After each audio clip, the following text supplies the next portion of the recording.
Welcome to Ukraine Today. My name is Tereshchechko. Today I'm joined by Kateryna Smahliy, the director of the Kennan Institute in Ukraine and a moderator of one of the panels of the World Communication Forum Davos in Kyiv. Hello Kateryna, it's a great pleasure to have you here. Thank you, Teres. It's a real pleasure to see you. This year's topic of the forum is a win-win strategy as an alternative to conflicts in business, society, politics. Is it a new issue for Ukraine, and how can it be applied in Ukraine and by Ukrainians? I'm very pleased that the Kyiv Davos Communication Forum is receiving your attention and that your program would be covering it and telling your audience what it is all about. So the conference is being organized for the third time this year, and we will have 50 speakers from 10 different countries, and we would be very fortunate to learn various communication techniques and what the win-win strategy really means in practical terms.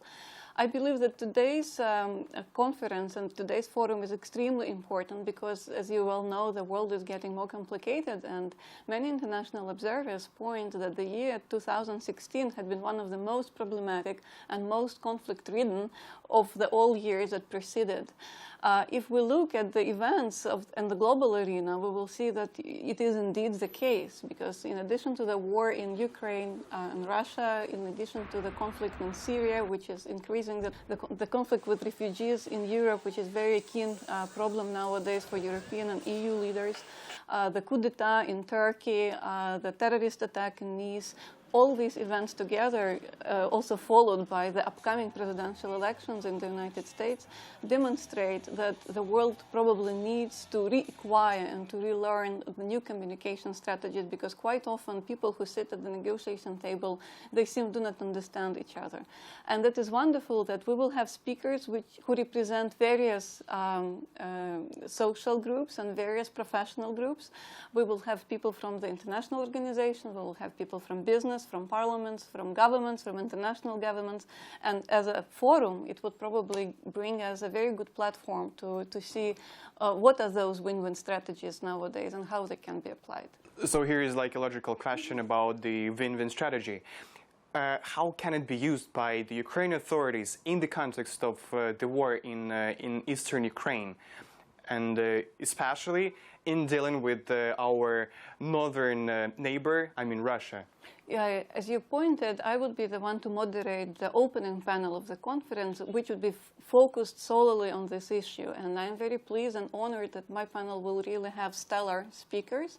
One of them is Volodymyr Khandagi, who used to be Ukraine's foreign minister immediately after Volodymyr Hryska, who has a tremendous, very rich experience as an ambassador, who served as Ukraine's ambassador in the United Kingdom, in NATO, Netherlands, Belgium, Luxembourg, who represented Ukraine in the Organization of United Nations, and who would share his personal experience of how he, as an ambassador, assisted Ukraine in resolving various conflicts. We will also have a wonderful business expert and political consultant from the United States, Brian Mafford, who is very well known by his regular blog, which he leads here in Ukraine. He publishes on a monthly basis discussing Ukraine's internal affairs and how the global affairs affect Ukraine's internal politics. And probably he will talk more about the upcoming presidential elections in the United States and whether the new leader of this country would eventually help Ukraine to boost its international reputation and help Ukraine resolve the conflict with Russia. We will also have a NATO spokesman, Mr. Leahy, who now represents the information department of Allied forces. It's a British journalist who used to visit many conflicts and wars in the world, and who would be probably able to reflect on his experience as a war correspondent with what is going on right now in Ukraine. And of course, we as Ukrainians, we expect some reaction from NATO. Our president has just recently reiterated Ukraine's interest in joining NATO. so we would strongly welcome remarks by Mr. Leite during the forum. Finally, we will have two representatives of the Ukrainian government, MP Olga Belkova from Petro Poroshenko's bloc, who is a Harvard graduate, and I'm very much looking forward to talk to her about soft power. And finally, we will have Timur Khramayev, who represents Ukraine's National Committee for Securities and Ukraine's stock market. So he will discuss how the conflict between the government and the business can now be resolved and what the government is doing in this win-win communication to help Ukrainian business to be fairly represented in the world. The panel you are moderating is called Is There a Global Future Without Conflicts? So what is your answer to this question? Have you already formulated your own opinion?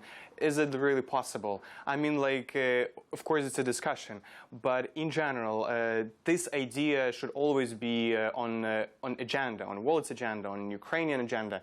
So what is your opinion about a world without conflicts? Is it a reality, actually? You know, all analytical centers in the United States which try to make a prognosis of the foreseeable future, they are very pessimistic. They say that by the time we reach the year 2025, our world will become much more complicated, and unfortunately conflicts will become a reality. We as a population of the global citizens will become much more insecure, and unfortunately the conflict-ridden situations will become a norm. And that is why I believe the discussion that we're going to have in a couple of days here in Kyiv would be even more supportive, and the practical connotations of this discussion would be even more important for us. So if we look at this conference, at this forum, in the context of Ukrainian cultural and public diplomacy, how is it perceived by the world, by the European audience, and by Ukraine? That is a very good question. Thank you very much for putting it. You know, Ukraine has finally started taking its reputation seriously. And even at the conference that we discussed, there would be a special panel devoted to the issue who is primarily responsible for the country's reputation. Is it the media, is it the journalist, or is it the government, various ministries which are responsible for managing Ukraine's international reputation? We know very well that Russia invests billions of US dollars into its soft power, into its public relations strategy. The Kennan Institute, which I lead in Ukraine, has organized already 2 cultural diplomacy forums in Ukraine, and we are very proud of promoting Ukraine's cultural diplomacy as a practice and as an institutional capacity of the Ministry of Foreign Affairs. I must say that it is a very big step forward that our ministry has finally set up the Department of Cultural Diplomacy and Public Diplomacy, yet it is not enough to establish the department. It's very important that we all work as a team, and that the Ukraine's government works as a team, and that all diplomats all over the world, Ukraine's diplomats, take cultural diplomacy seriously and really explain to various audiences, starting from the academic audiences. Probably you've noticed that Ambassador Charlie now in the United States is taking a lead in this area, because almost every week he started visiting different universities all over the United States, meeting with young people who one day will join the US government and who will formulate and form the US government's policies towards Ukraine. So it's a very wise approach to start formulate the opinion about the country now. Unfortunately, our government doesn't fully understand that the reputation of the government, the reputation of the country is not only in the hands of journalists like you, who make a wonderful program, Ukraine Today, which is one of the major windows to the world community and to the world audiences who are interested in Ukraine's current affairs, political situation, economic development, etc.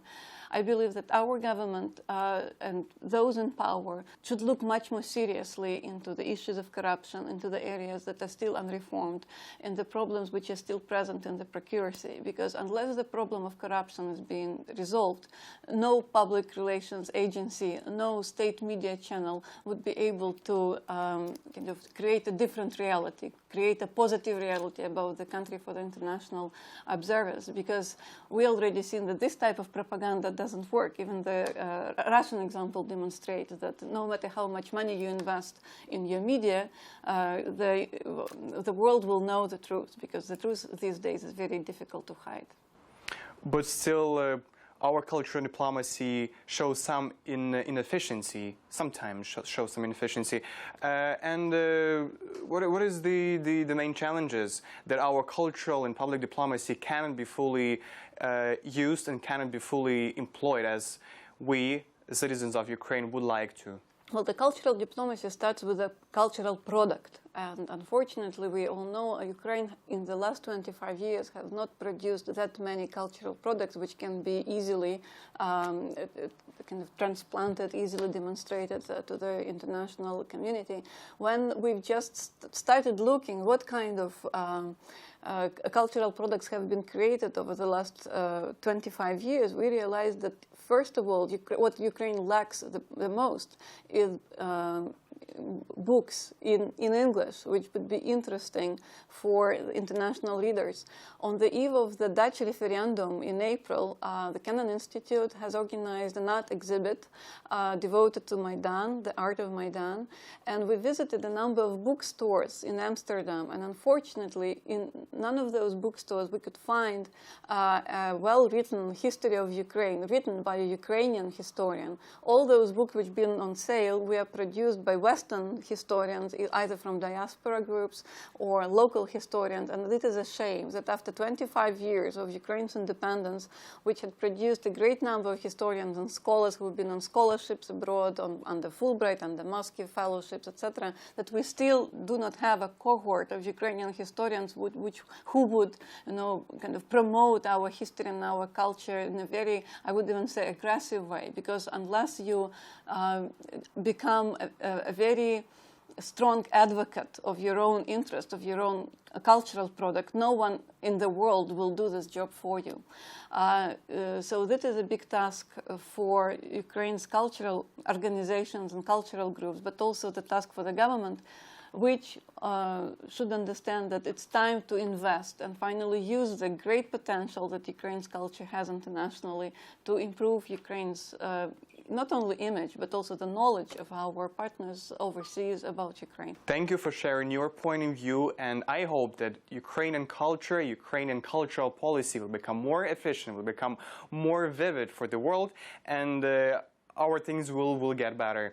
Thank you, Kateryna, for finding time to join Ukraine today. Thank you, Taras. It was a real pleasure talking to you. We were talking about the World Communications Forum, which will take place in Kyiv, and the image of Ukraine abroad. Kateryna Smahliy, the director of the Kennan Institute, joined Ukraine today. My name is Taras Chechko. Thank you for watching Ukraine Today.